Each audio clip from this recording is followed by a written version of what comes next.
آج سنیچروار ہے جولائی مہینے کی 4 تاریخ سال 2026 عیسوی بمطابق 18 محرم الحرام سن 1448 ہجری۔ پیش خدمت ہے سری نگر سے شائع ہونے والے مقامی روزناموں سے لی ہوئی آج کی سرخیاں۔ شروعات ان خبروں کے ساتھ وزیر اعظم کا خصوصی پیغام پر مشتمل پیمپلیٹ کی امرناتھ یاتریوں میں تقسیم، 5 عہدہ سنبھالنے کی اپیل، کم از کم 10% رقم مقامی موضوعات کی خریداری پر خرچ کرنے پر زور۔ 57 روزہ امرناتھ یاترا 2026 بالتل اور نوین بیس کیمپوں سے باقاعدہ شروع۔ اعلیٰ سول و سیکورٹی حکام نے روانہ کیا پہلے روز 10,000 سے زائد کے درشن۔ کشتواڑ، بڑگام اور رجوری میں دلدوز سڑک حادثات، باپ بیٹے سمیت 4 افراد لک میں اجل، 5 افراد زخمی، نزدیکی اسپتالوں میں داخل، کیس درج، تحقیقات شروع۔ ہرون میں 2 طلبہ غرقیاب، 1 جاں بحق، دوسرا اسپتال منتقل۔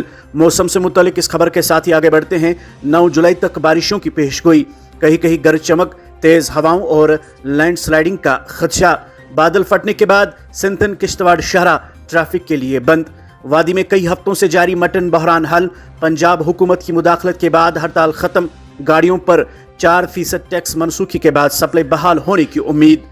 وزارت داخلہ اور لداخ کے نمائندوں کے درمیان میٹنگ، مذاکرات کے اگلے دور کی راہ ہموار۔ 22 مئی کی میٹنگ کی کارروائی پر دستخط، با اختیار ادارے کے قیام پر اتفاق۔ نوشہرہ سیکٹر میں بارودی سرنگ دھماکہ، فوج کا JCO شدید زخمی، اسپتال منتقل۔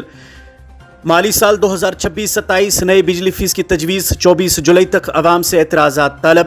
ایک اور اردو اخبار لکھتا ہے کہ 9 جولائی تک بارشوں کی پیش گوئی، کہیں زیادہ تو کہیں کم، مٹی کے تودے گرانے، سیلابی ریلیاں اور لینڈ سلائیڈنگ کی وارننگ۔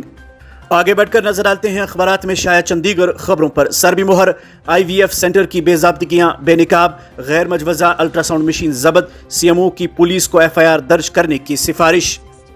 آیت اللہ سعید علی خامنائی کی آخری رسومات، محبوبہ مفتی اور عمران انصاری کی شرکت، خراج پیش۔ برستی بارش میں پولیس کی انسانی ہمدردی، یاتریوں کا سامان اٹھایا، بزرگوں کو کندھے پر بٹھایا۔ محکمہ بجلی کا سری نگر شہر میں بجلی بندش کا شیڈول جاری، مرمت و تجدید کے پیش نظر 4 سے 15 جولائی تک مختلف علاقوں میں بجلی معطل رہے گی۔ غیر قانونی کان کنی، جنوبی کشمیر میں 7 گاڑیاں ضبط۔ جموں کشمیر میں 24 گھنٹوں کے دوران 12 مقامات پر بادل پھٹنے کے واقعات پیش آئے، سیلابی ریلیاں اور لینڈ سلائیڈنگ سے کئی علاقوں میں املاک کو نقصان۔ چند بین الاقوامی خبریں سماعت فرمائیے۔ وینزویلا زلزلے کے 8 دن بعد ملبے سے زندہ نکالا سیکورٹی گارڈ، مہلکین کی تعداد 2300 پہنچ گئی۔ آیت اللہ خامنائی کی میت تہران میں عوامی دیدار کے لیے رکھ دی گئی، 1 ہفتے پر محیط تدفین کی تقریبات شروع۔ اب آخر پر یہ خبر سماعت فرمائیے کہ خیبر پختونخوا میں مسافر بس کھائی میں گرنے سے 40 ہلاک۔ یہ تھی مقامی روزناموں سے لی ہوئی آج کی سرخیاں۔ مزید خبروں اور اپڈیٹس کے لیے آپ بنے رہے ہمارے ساتھ۔ مجھے دیجیے اجازت، کل صبح ہوگی ملاقات، تب تک دیجیے اجازت، اللہ حافظ ناصر۔